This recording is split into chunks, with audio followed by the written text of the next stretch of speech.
Hello, my name is Reid Dentner, And I'm Jackson Gazin.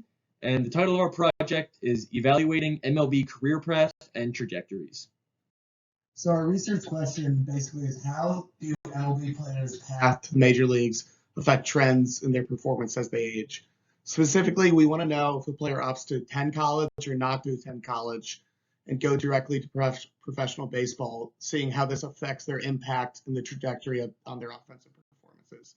And we actually based some of this on a case study in the textbook, and here's some graphs that they use, which we're going to replicate a similar idea going forward. One thing about the graphs to note is that they all have roughly a peak in the middle of their career, and they're sort of quadratic in their shape. However, that's not seen across all of them, but for a wide majority. Now on to the importance of this project.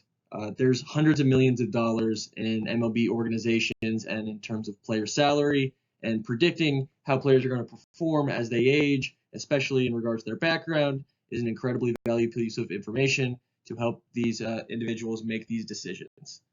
There's many different ways players can end up on MLB rosters, and a major distinction in this process is whether or not they go to college baseball team or they go straight to the farm team system out of high school.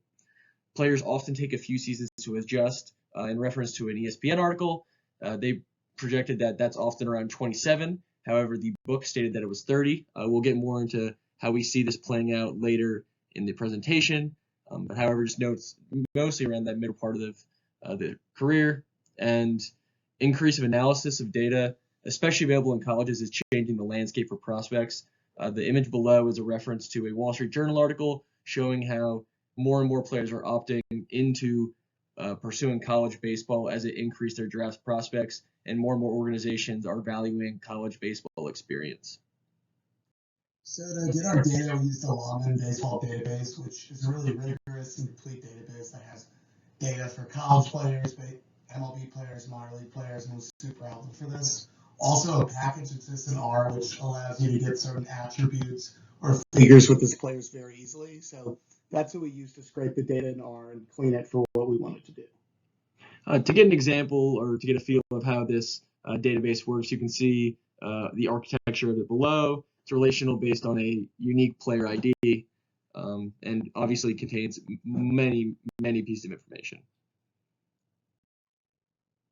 Given the wide range of data and the huge selection of years we had, we wanted to focus on the closest thing we had to the modern baseball age.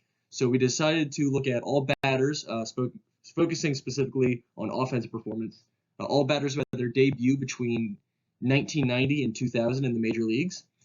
The reason for the cutoff in 2000 is that there's currently an active player who debuted in 2001, and we wanted to look at complete trajectories of careers.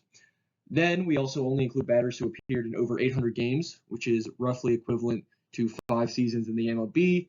This was in order to give them enough of an arc in their careers to examine. Based on this, so debuting in the 10 years between 1990 and 2000 and playing over 800 games provided us about 250 eligible players, which was a good number for us to start with.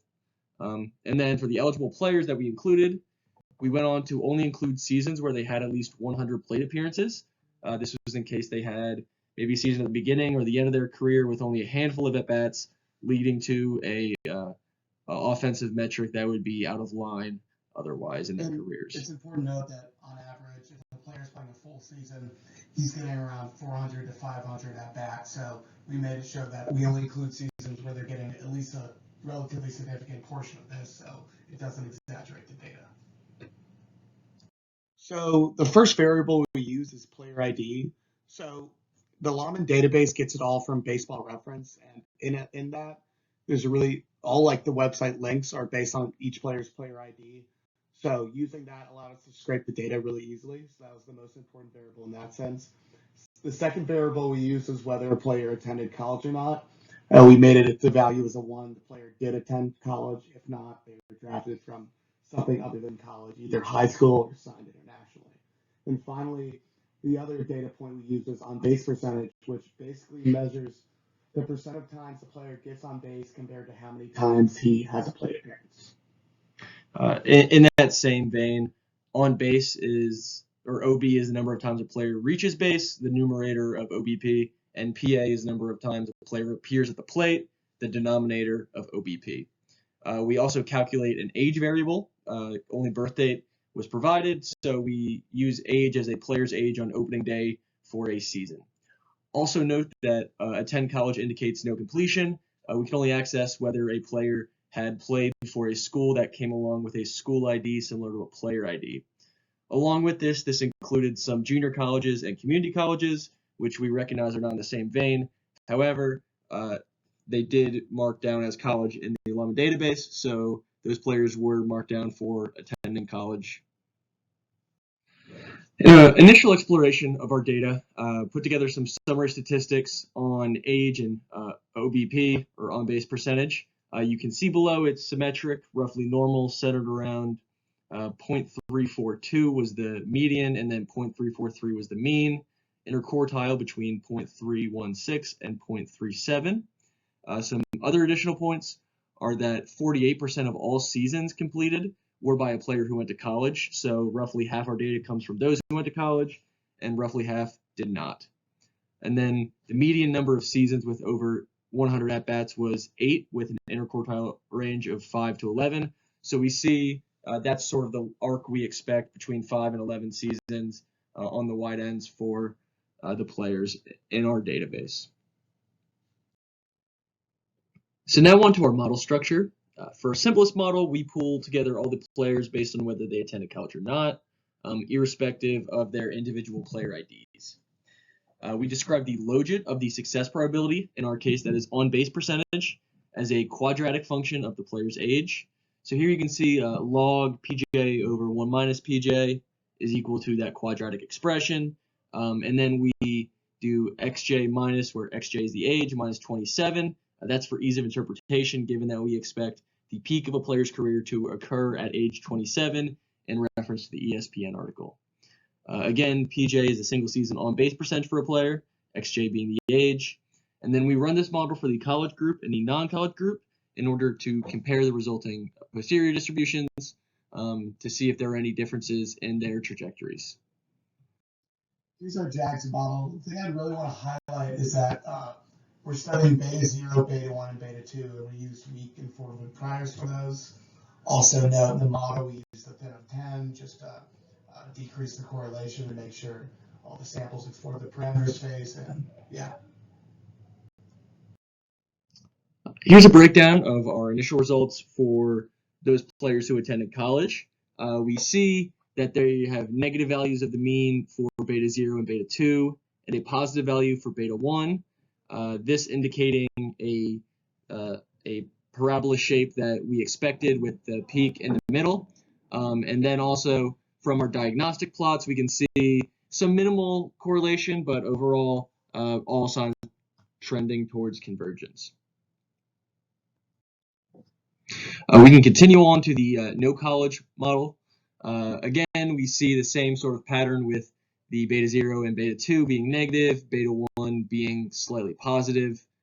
Similar values overall, and again, no problems within the MC diagnostics to lead us to think that the chain has not converged. Here's our comparison of the simple model, just no really subsets or anything, just comparing age and OBP using our mean values for betas. As we can see, there's really not that much distinction between the two. The graphs are relatively the same. The college one's a little flatter, which is a theme we'll see throughout this, probably because college players are more adjusted, have more experience, so more of a gradual increase and a gradual decrease in performance. Additionally, we can calculate the maximum value for each function. Note that the college model predicts the highest OBP of 0.355 at age 29.5, and the highest projected OBP for the non-college group is 0.354 at age 30.2. These were calculated in Wolfram alpha from manipulating the log of the logit probability.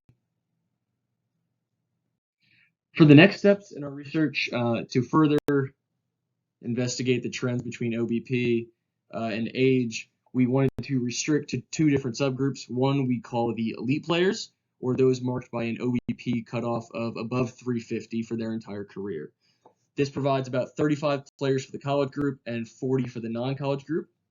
Additionally, For the veterans or players who had over 1,800 games in their career, we see 20 players in the college group and 37 for the non-college group.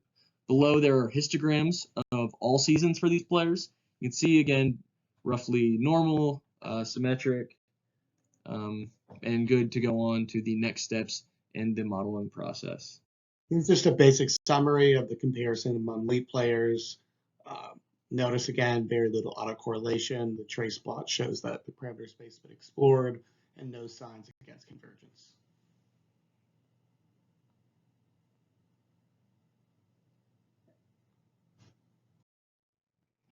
Now we have our veteran comparisons. Again, no problems, even though they're small.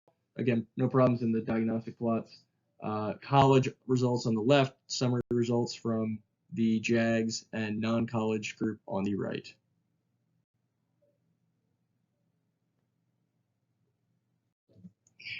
Here we plot the results. We can see age versus OBP on both graphs. Note the sharp rise and decrease on the left for non-college players, that being the elite players, versus the more steady career of the college players. For veterans, we saw similar overall, a little sharper degree for no college, but still very similar, and similar peaks in regards to the overall groups as well. So just to think about some limitations and improvements, one thing we could think about exploring next time is maybe improving the research by pivoting to a hierarchical model, which treats players differently, maybe having different parameters based on whether they're in college or didn't get drafted from college. The second thing we might want to consider is that while bats have been shown to be identically and independently distributed, we cannot entirely say this about the player's entire season performance as well. And then at time, a closer charting of time and division spent in minor leagues would be helpful. That might even have more effect. Some players go 5 years in the minors, 3 years, 2 years, and that could have a greater effect rather than they were drafted, because it's not like they're drafted and go straight to the professional MLB. Usually they go through the minor league system first. Also, international players enter the league in many different ways. And finally, with this been distinguished between different forms of college, a player playing 1 year of junior college is measured the same way as a guy who plays 4 years at a 4-year college. So those are probably different. So overall, onto our conclusions for the research project.